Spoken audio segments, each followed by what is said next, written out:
बिस्मिल्लाहिर्रहमानिर्रहीम। अस्सलाम वालेकुम नाज़रीन, इरफान हाशमी आपको अपने शो में खुश आमदीद कहता हूँ। व्यूअर्स, हमारे साथ अमेरिका से मौजूद हैं सीनियर सहाफ़ी और तस्ज़ीहनिगार शाहीन से भाई साहब। भाई साहब, बहुत शुक्रिया सर आपके वक्त का। बहुत शुक्रिया इरफान आपका। अच्छा सर, आज का प्रोग्राम इम्पोर्टेंट इसलिए भी है क्योंकि खबरें कुछ ऐसी हैं जिसके ऊपर उनकी डायनामिक्स को समझना बहुत ही जरूरी है। बहुत सारी कॉल्स आई मुझे, बहुत सारा ट्विटर के ऊपर भी लोग जो है इस पे बात कर रहे हैं और लोग जानना चाहते हैं कि वज़ीर-ए-आज़म पाकिस्तान इमरान खान ने ये जो बयान दिया, स्टेटमेंट जारी की कि हमारा तजर्बा नहीं था। सर, ये डायनामिक्स क्या है? किसी हुकूमत को तैयारी के बगैर नहीं आना चाहिए। बर्तानिया के अंदर सर शैडो मिनिस्ट्रीज होती हैं, जहां पर शैडो मिनिस्ट्रीज का काम ये है कि वो साथ साथ चल रही होती हैं, चाहे फाइनेंस हो, चाहे फॉरेन अफेयर्स हो, या इसके अलावा दीगर मिनिस्ट्रीज हो। क्या आप समझते हैं कि उनका इशारा पाकिस्तान के अंदर पॉलिटिकल रिफॉर्म्स का है, या फिर हमारा सिस्टम इतना करप्ट हो चुका था, इतना खोखला हो चुका है कि जिस डिपार्टमेंट को उठाएं, जिस मिनिस्ट्री को उठाएं, वहां पर इतना ज्यादा क्या कहते हैं कि बैकलॉग है, करप्शन मौजूद है कि उसे ठीक करने के लिए कम से कम आपको कई साल जो है वो चाहिए। और इसका अंदाजा उन्हें हुकूमत में आने के बाद हुआ कि जनाब यहाँ पर तो हर चीज ही उल्टी की उल्टी है। जिन्होंने हुकूमतें की इससे पहले माजी के अंदर, उन्होंने सारे सिस्टम का तबाह कर दिया, जमीन पर ले आए और इतना कमजोर कर दिया कि इसे खड़ा करने में वक्त लगेगा। सर देखिए, दो चीजें अलग अलग कर लेनी चाहिए।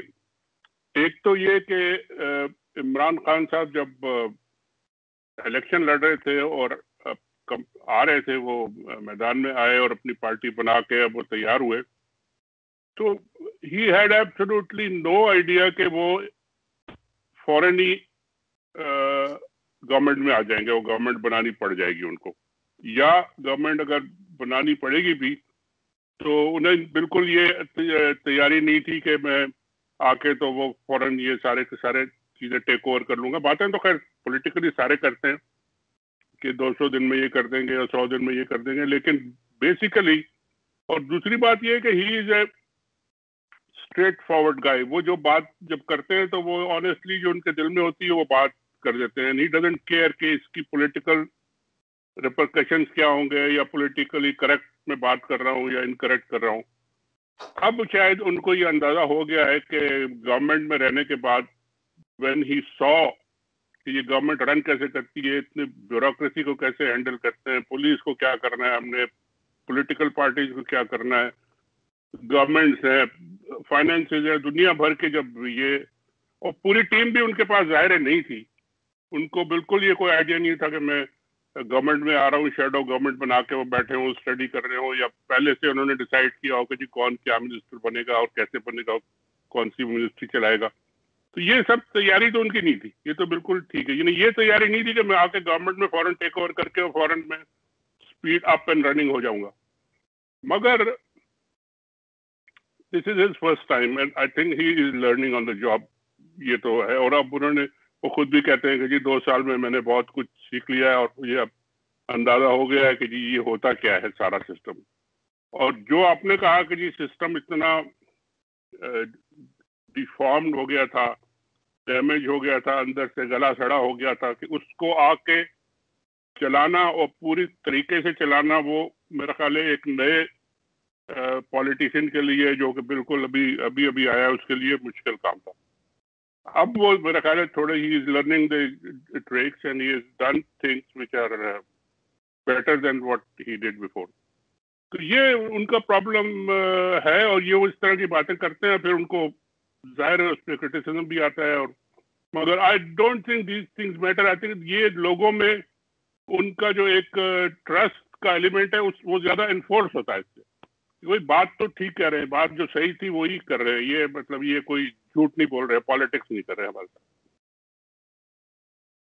बिल्कुल सही है, लेकिन सर एक बात, क्योंकि इस पे लोगों ने काफी वो जो पाकिस्तान तहरीक इंसाफ के फॉलोअर्स हैं, वोटर्स हैं, वर्कर्स हैं, वो भी ये कहते हैं कि एक इम्तिहान है जो सियासतदान बगैर तैयारी के जिसमें उन्हें डाल दिया जाता है। लेकिन अवाम क्या है? अवाम ने भी तो इम्तिहान देना है, और वो भूख की शक्ल में देना है, बदहाली की शक्ल में देना है, बहुत सारा इम्तिहान है और इसकी तैयारी अवाम को नहीं कराई जाती। बगैर तैयारी के ये इम्तिहान हमेशा से कई दहाइयों से हर दौर में ये अवाम देती है। तो उनका क्या बनेगा? क्योंकि अब तो टाइम सर नहीं, 2.5 साल हो गए और उसके बाद अब सिस्टम, क्योंकि आम बंदा जिसे इतनी बारीकियों का हुकूमत का या हुकूमत किस किस्म के मसाइल से दो चार है, पाकिस्तान के सऊदी अरब से कैसे रिलेशंस हैं, पाकिस्तान के चीन से क्या रिलेशंस हैं, क्या तकाजा हो रहा है, बॉर्डर पे क्या चल रहा है, गरीब को सर इन चीजों से कुछ लेना नहीं देना नहीं है। तो उसका असर क्या बनेगा? देखिए, बात यह है कि ये तो उनकी फर्स्ट टाइम थी जो आए थे ये और शुरू में जो उनकी तैयारी थी वो उन्होंने खुद बता दी कि जी मैं बिल्कुल तैयारी नहीं की। अब 2 2.5 साल हो गए। जो नेक्स्ट उनका पीरियड है, अगर वो भी बिल्कुल इसी तरह होता है जैसा कि ये पहले 2 साल है, तो फिर तो बिल्कुल कहना पड़ेगा कि ये he not capable of doing it. क्योंकि ये अगर कुछ सीखे भी नहीं और इतना तजर्बा करके, और लोगों का भी जिसे जैसे आम लोग अल्फाज में कहते हैं कि जी बहुत ही परेशान हो गए और महंगाई के हाथों बेड़ा गर्क हो रहा है, दूसरी चीजों के हाथों बेड़ा गर्क हो रहा है। लेकिन अगर भी वो अब भी अगर वो नहीं संभाल सकते इन चीजों को और इम्प्रूव नहीं कर सकते और लोगों को कुछ नहीं दे सकते, तो फिर तो उनके लिए बहुत बड़ा मुश्किल है कि ये फिर वो दोबारा वापस आके नहीं कह सकते कि जी मुझे दोबारा बनाओ और मैं ये करूंगा वो करूंगा, क्योंकि then he fail the test. मगर अभी टाइम है उनके पास और ये लर्निंग प्रोसेस जो उन्होंने कर लिया है, इसको अगर वो यूज करके इफ ही गोज ऑन और बेहतर करते हैं, तो फिर मेरा ख्याल है हालात शायद लोगों के भी बेहतर होना शुरू हो जाए। इकोनॉमी के वो खुद बताते हैं कि जी बहुत काफी बेहतर हो रहे हैं, चीजें इम्प्रूव हो रही हैं। प्रॉब्लम्स अभी भी हैं, लेकिन ये कि ही इज फाइटिंग इट और काफी ठीक तरह फाइट कर रहे हैं। अपोजिशन भी बड़ी बड़ी रोबस्ट अपोजिशन है, उसको भी फाइट कर रहे हैं, ब्यूरोक्रेसी को भी हैंडल कर रहे हैं। तो कुछ ना कुछ तो वो he learning on the job, he has learned on the job. अब आगे चल के उनका टेस्ट असली जो आगे वाले जो 1 साल 1.5 साल 2 साल है इनमें होगा। सर आपको लगता है कि पॉलिटिकल रिफॉर्म्स की हमें जरूरत है, बहुत शिद्दत के साथ जरूरत है? क्योंकि अगर हम पुरानी हुकूमतों को देखें तो वहां पर पसंद नापसंद की बुनियाद के ऊपर और पावर की बुनियाद के ऊपर जो है मिनिस्ट्रीज जो है वो दी जाती हैं, तकाजा किया जाता है और ऑब्वियसली उसके बाद कुछ लेने की और देने की बात होती है। शेर रशीद साहब की सर एक बड़ी जबरदस्त किस्म की एग्जाम्पल है, उनकी बड़ी ख्वाहिश थी, रिकॉर्ड के ऊपर चीजें मौजूद हैं कि वो हमेशा से चाहते थे कि वो जहाँ पे इस वक्त वो मौजूद है ये मिनिस्ट्री उनके पास आए। और इसी तरह पसंद और नापसंद ये हर हुकूमत में होता है। तो क्या आपको लगता है कि शेडिंग मिनिस्ट्री ये इस किस्म के रिफॉर्म्स पाकिस्तान में भी आने चाहिए? चूंकि जिसकी कोई काबिलियत नहीं होती उसे भी मिनिस्ट्री मिल जाती है और जिन लोगों को माजी में मिनिस्ट्रीज मिलती रही हैं उनकी क्या काबिलियत थी, ये भी एक बहुत बड़ा सवाल है। देखिए, रिफॉर्म्स तो इमरान खान साहब ने शुरू से ही कहा था कि रिफॉर्म्स होनी चाहिए और हर इलेक्शनल रिफॉर्म्स भी होनी चाहिए, कॉन्स्टिट्यूशनल रिफॉर्म्स भी होनी चाहिए। 18th अमेंडमेंट की भी वो बात करते थे कि इसमें कुछ बहुत ज्यादा गड़बड़ है, ये भी ठीक होना चाहिए। जुडिशरी की जुडिशियल रिफॉर्म्स होनी चाहिए। लेकिन मसला उनके साथ वही हुआ कि जो पहले 2 साल उनको तो कुछ समझ ही नहीं आया कि मैंने एक चीज हैंडल करनी है तो दूसरी कैसे करनी है, और जाहिर बात है उनकी मेजोरिटी थी नहीं। अब जो लोग उनके कहते हैं, और खासकर शेख रशीद साहब का आपने नाम लिया, अब शेख रशीद साहब की अगर आपने पिछले बयान कुछ सुने हो, वो कहते हैं सेनेट में इनको मेजोरिटी मिल गई तो आप देखेंगे कि इमरान खान साहब ऐसी लाइन लगाएगा लॉज की और रिफॉर्म्स की कि ये लोग परेशान हो जाएंगे, अपोजिशन वाले, इनको समझ नहीं आएगी कि ये क्या हुआ इनके साथ। अब ये एक पॉलिटिकल स्टेटमेंट भी हो सकता है और एक ये उनकी ख्वाहिश भी है और एक उनका ये प्लान भी हो सकता है कि उन्होंने जो करना था उसकी अगर उनके पास मेजोरिटी और स्ट्रेंथ ही नहीं थी तो वो कर नहीं सकते थे वैसे। और दूसरा ये कि उनको समझ भी नहीं आ रही थी कि ये सारी चीज को हैंडल कैसे करें। अब उनको कंट्रोल आ गया है और उनको जो दूसरा इंपॉर्टेंट बात है कि जी स्ट्रेंथ और नंबर्स भी उनको मिल जाते हैं, तो फिर वो मेरा ख्याल है कि रिफॉर्म्स करेंगे और जरूरी है करना, क्योंकि यही उनका एजेंडा था। और अगर दोनों चीजें होने के बाद भी ना करें तो फिर तो बड़ी मायूसी होगी सबको।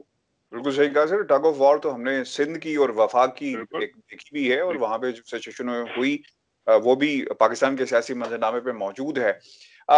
सर आज का अब ये जो जलसा था यहाँ पर Pakistan Peoples Party sir, thanks for reminding me and you asked me this question before कि यार वो तो अलग हो गए और सब कुछ, तो सर इससे थोड़ा सा एनलाइटन करें हमें भी और हमारे सुनने वालों को भी. That is decisive movement of this Pakistan democratic movement sir. देखिए, पीडीएम का तो शुरू से ही लग रहा था कि ये जितना आगे चलेगी बिखरती बिखरती जाएगी, क्योंकि इसमें यूनिफाइंग फोर्स कोई नजर थी नहीं, कोई यूनिफाइंग प्रिंसिपल कोई नहीं था, यूनिफाइंग कोई ऐसा इश्यू नहीं था कि जिसपे सारे के सारे खड़े होके और लड़े और बड़ा लोग भी उसकी अपलॉड करें. तो वो तो ये था कि जी एक पॉइंट पे वो खड़े हो गए थे सबके, जी इनको हटाओ बस. अब वो जैसे जैसे आगे बढ़ते जा रहे हैं वो लोग बिखरते जा रहे हैं. और जो इश्यू इन्होंने ये रेजिग्नेशन कर लिया, उसमें तो शुरू से हम कह रहे थे कि जी पीपल्स पार्टी का सवाल ही नहीं पैदा होता कि वो रिजाइन करें. क्यों करें? वो अपने हाथ में खुदकुशी करें, इन लोगों के लिए खुदकुशी करें जिनको वो पहले गालियां भी देते थे और सड़कों पर भी घसीटते थे और ये करते थे वो करते थे. अब उनके लिए खुदकुशी करके कहाँ जाएंगे जरदारी साहब? तो वो तो होना नहीं था. और उसी का हम देख रहे हैं कि जी अब आस्ता आस्ता वो प्रैक्टिकली प्ले आउट हो रहा है. आज का जो जलसा आप कह रहे हैं उसमें आप देख लें कि Peoples Party is totally missing. यानी एक तो ये होता है कि जी कोई लीडर नहीं आया, बिलावल साहब ने फोन वोन कर दिया लेकिन कोई उनका लीडर नहीं पहुंच सका. उनका लीडर नहीं पहुंचा, लेकिन जो लोकल उनके लीडर थे मर्दान के, पिशावर के, प्रोविंस के, वो भी नहीं थे. उनको भी तकलीफ, उन्होंने भी कुछ नहीं कहा, ना बोले. और उनके जो कायरा साहब हैं वो तो कह रहे हैं कि जी ये तो हम तो रेजिग्नेशन नहीं देंगे, हम तो ना धरना देंगे, धरना तो हमने पहले अपोज किया था, अब हम कैसे उसको करेंगे. वो पब्लिकली कह रहे हैं, टीवी पे बैठ के कह रहे हैं. जरदारी साहब ने इलेक्शन लड़ने के लिए दरखास्तें मंगा ली हैं और 30,000 रुपए का उसमें चेक भी लगेगा साथ. अब एक सीट के लिए अगर 10 कैंडिडेट हो तो वो आप कैलकुलेट करते जाएंगे कितने उनको पैसे मिल जाएंगे और फिर कौन लड़ेगा और किस तरह लड़ेगा. और वो बाकायदा वो तो फुल फ्लैज लड़ेंगे इलेक्शन. तो वो इलेक्शन लड़ रहे हैं सेनेट का, वो फिर असेंबलियों से इस्तीफे कैसे देंगे अगर इलेक्शन लड़ रहे हैं तो. और इस्तीफे नहीं देंगे तो इनका सारा का सारा वो जो बयानिया, जो बड़ा लफ्ज इस्तेमाल होता है वो बयानिया, तो वो तो उड़ गया हवा में. अगर इस्तीफे नहीं देंगे, आज वो बड़े गुस्से में मरियम नवाज शरीफ साहिबा जो है कह रही थी कि उठा के मुंह पे मारे इनके, पता नहीं किसके मुंह पे मारी थी, कोई होता तो शायद थप्पड़ी.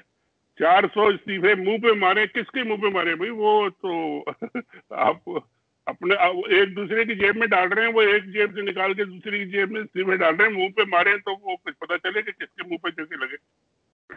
मगर ये चलने वाला नहीं है. ये गाड़ी जो है ना, इसके 3-4 इंजन है और वो हर एक साइड पे इंजन लगा हुआ है. वो कुछ समझ नहीं आ रही कि ये कौन सा इंजन किधर लेके जाएगा. तो ये सर, आपने मरियम नवाज का नाम लिया. आज नवाज शरीफ साहब काफी देर तक हसन नवाज के दफ्तर में बैठे रहे, स्टैंड अप हाउस के अंदर, और वहां पे सहाफी भी थे. हम भी वहां पे खड़े रहे काफी देर. अंधेरा हो गया और फिर लोगों ने मुनासिब समझा कि अब यहाँ से कूच किया जाए. तो आज काफी देर उनकी वहां पे सिटिंग हुई है. मरियम नवाज की सर तकरीर, उन्होंने यकीनन उन्हें तो एक ईंधन मिल गया था. वो तकरीर जो वज़ीर-ए-आज़म पाकिस्तान इमरान खान ने की कि अगर तैयारी नहीं थी तो शेरवानी क्यों सलाई, और इस किस्म की बातें उन्होंने बहुत सारी वहां पर की हैं. फिर एलएनजी का जिक्र किया गया. फिर लेकिन सर एक इम्पोर्टेंट बात यह है कि आप अगर मरियम नवाज की तकरीर को जितनी भी जलसों में उन्होंने की हैं आप उठाकर देख लें, आम बंदे के लिए एक नई सोच या जिससे आप पाकिस्तान के अवाम को मोबिलाइज कर सकें, आपको सर कहीं नजर आई? क्योंकि you have covered the politics for so many decades. देखिए, उनका ये सारा मूवमेंट जिसे मैं कह रहा हूँ ना कि वो शुरू ही एक आदमी के खिलाफ हुआ है कि इसको हटाओ, और हमने बात करनी है तो इनसे नहीं करनी, हटाने वालों से बात करनी है. दूसरों से हम कहेंगे कि जी इनको हटाओ, हम नहीं हटा सकते. मतलब है कि बेसिकली तो ये एडमिशन ऑफ वीकनेस हुआ. पहले ही उन्होंने कर दिया कि जी हम इनसे बात नहीं करेंगे. भाई अगर आप पार्लियामेंट्री सिस्टम को ही हटाना चाहते हैं तो फिर तो आप भी साथ जाएंगे, और आप साथ जाएंगे तो फिर आप जाएं, फिर देखें फिर कौन आता है और क्या करता है आके. लेकिन उनका जो बेसिक प्रिंसिपल जो इस मूवमेंट का, और वो था, वही बेसिकली गलत था.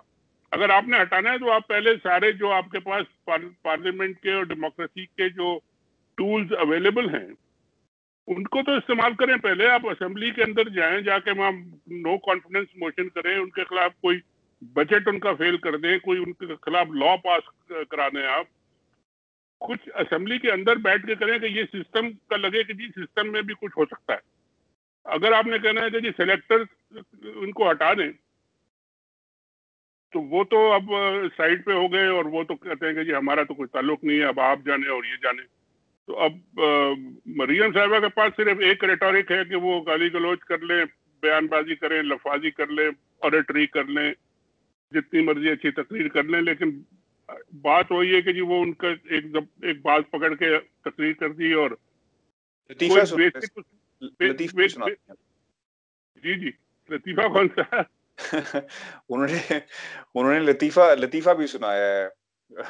अच्छा वो ऐसा था नहीं कि उस पे बात भी की जाए, लेकिन आप वो लतीफे भी सुना रही हैं कि गाने वाले का स्टेज पे मौजूद था तो वो बेसुरा गा रहा था, तो एक बंदा पिस्तौल लेकर, वो कहती है कि स्टेज पे चला गया तो गाने वाले ने कहा कि जनाब मुझे ना मारना। उन्होंने कहा नहीं मैं तुम्हें नहीं मार रहा, मैं ढूंढ रहा हूँ कि तुम्हें लेकर कौन आया है, मैं उसको उसको गोली मारूंगा। सेलेक्टर को ढूंढ रहा तो वो आजकल बल्कि लतीफे के सुना। मैं उनका थोड़ा सा जलसा में सुन रहा था तो वो उसमें कोई नारे वारे भी लग रहे थे। वो तो किसी ने नारे लगा दिए, वो गो पता नहीं क्या गो, तो वो इनका भी गो का नारा लग गया था। वो मतलब है कि जलसा यानी बहुत ही सोशल मीडिया की सियासत हो रही है, सोशल मीडिया की ही नेशनल पॉलिटिक्स में कोशिश की जा रही वैसी सियासत की जाए। देखिए सोशल मीडिया पे तो जो अपनी सियासत है वो तो चलती रहती है। उसका कोई अगर कोई मेन स्ट्रीम मीडिया या पॉलिटिकल पार्टीज या कुछ अगर उसका इन्फ्लुएंस हो रही हो तो पता नहीं, लेकिन ये कि सोशल मीडिया की तो अलग है। लेकिन अगर आप वही चीज आप जाकर तकरीरों में कहेंगे तो एक दफा कह लेंगे, दो दफा कह लेंगे, अब आपके 10 जलसे हो चुके और वही तकरीर चल रही है और उसका रिजल्ट अभी तक कुछ समझ नहीं आ रहा। अब आप तंग आके कह रही है कि जी मुंह पे मारो और ये फेंको और गिरा दो और तोड़ दो और क्या करो, तो वो डेस्परेशन तो नजर आ रही है। प्रेशर नजर आ रही। और सर ये भी इस पे भी थोड़ा सी रोशनी डालें कि Nawaz Sharif obviously he is out, Zardari साहब भी तकरीबन आउट हैं।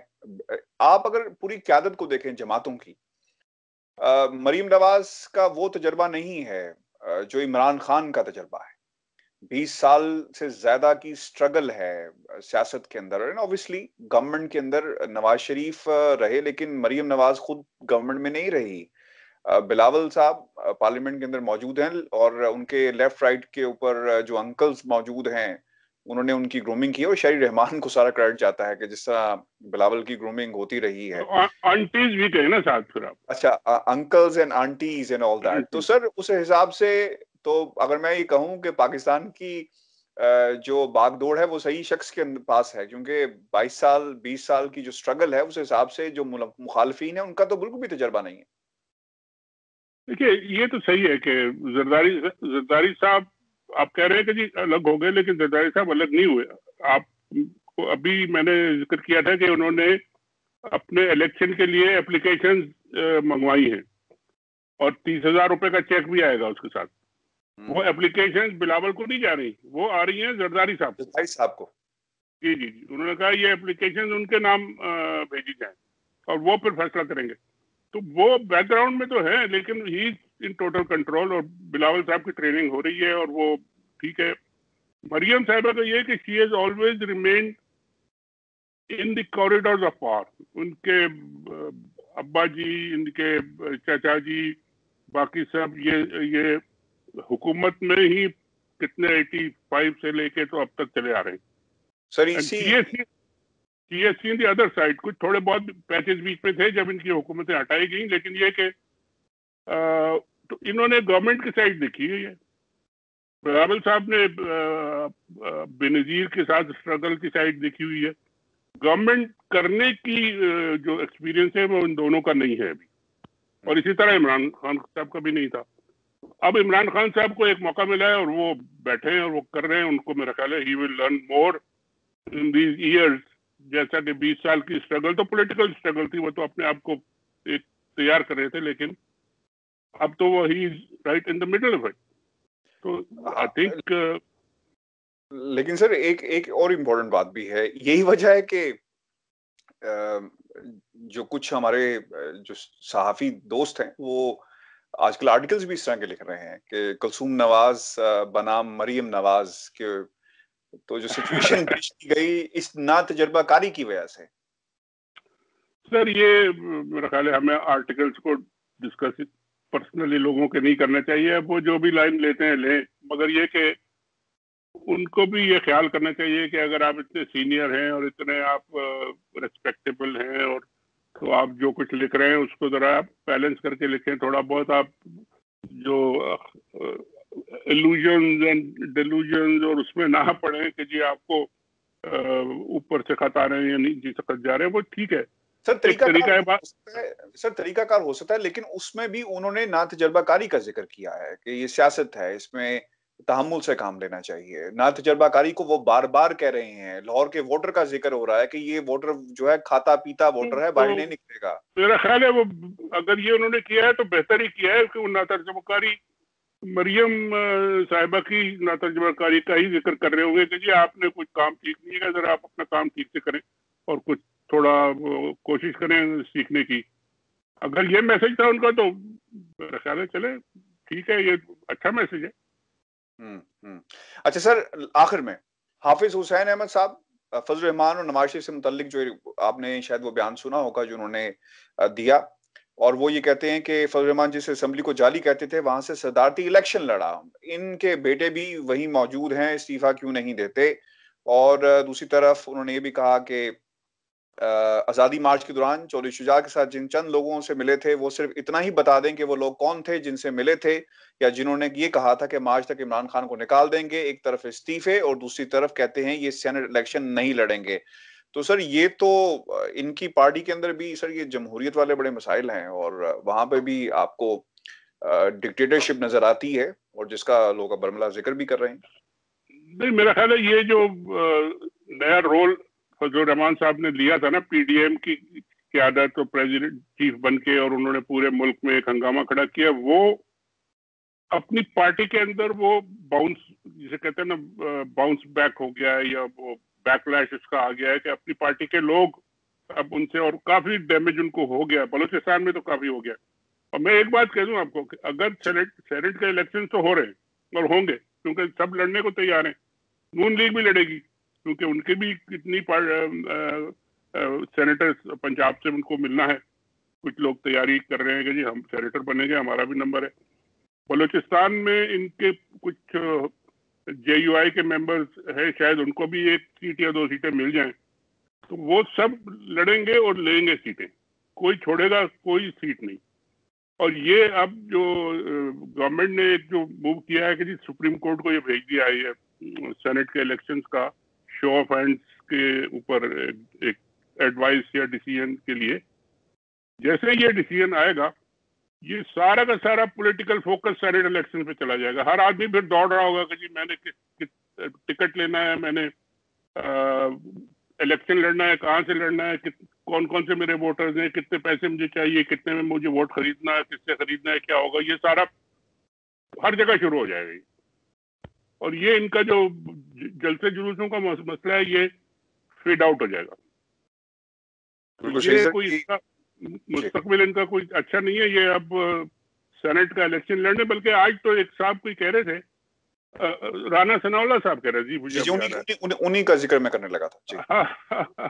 कि वो ये फरमा रहे थे एक टीवी पे कि जी ये कोई सेनेट के इलेक्शन से नहीं है, ये तो हम अक्टूबर तक जा सकते हैं अगर धरना या लॉन्ग मार्च करना हुआ तो हम मार्च में, अप्रैल में, मार्च और अप्रैल, मार्च अप्रैल और अक्टूबर, अक्टूबर में 23 अक्टूबर भी हो जाए, खैर है। हम तो ये करते रहेंगे जब तक गवर्नमेंट को नहीं हटाते। तो इसका मतलब है कि they also have a clear idea, उनको पता लग गया है कि जी ये कोई जल्दी इसका रिजल्ट आने वाला नहीं है अब, और ये अब बड़ा लंबी इनिंग्स है जो कि उनको बड़ी लंबी फील्डिंग करनी पड़ेगी। ये बैटिंग जो साइड है ना, ये इतनी जल्दी आउट होने वाली नहीं है, देर लगेगी। बहुत शुक्रिया सर आपके वक्त का। व्यूअर्स, यही वजह है कि आज स्टैंड अप हाउस के अंदर एक लंबी सर बैठक हुई है, और इसी वजह से कि हालात जो हैं उन्हें एनालाइज किया जा रहा है कि सेनेट इलेक्शन का क्या होगा और ऑब्वियसली क्या डिसीजन लेना है पाकिस्तान। मेरा ख्याल है उनकी ये जलसे के बाद मरियम की और मौलाना फजल रहमान की भी एक बड़ी लंबी अकेले बैठक हुई है कि जी अब हम करें तो क्या करें, ये तो हमारा सारा मसला जो है पीपल पार्टी तो निकल गई और धरना भी नहीं हो रहा और इलेक्शन भी हो रहे और रेजिग्नेशन भी नहीं हो रहे, तो अब हम जाएं तो जाएं कहाँ। वो एक आप गाना लगा दें अगर लगा सकते हैं तो। वेरी वेल सेड सर, ये सुनने वालों को यकीनन जो है मजा आएगा आपके तबसरे का। व्यूअर्स, ये हमारा आज का शो था, अपने कमेंट्स हमें जरूर भेजिएगा, सवालात भेजें, इंशाल्लाह हम अपने प्रोग्राम में शामिल करेंगे। अपना ख्याल रखिएगा, अल्लाह ने के बाद।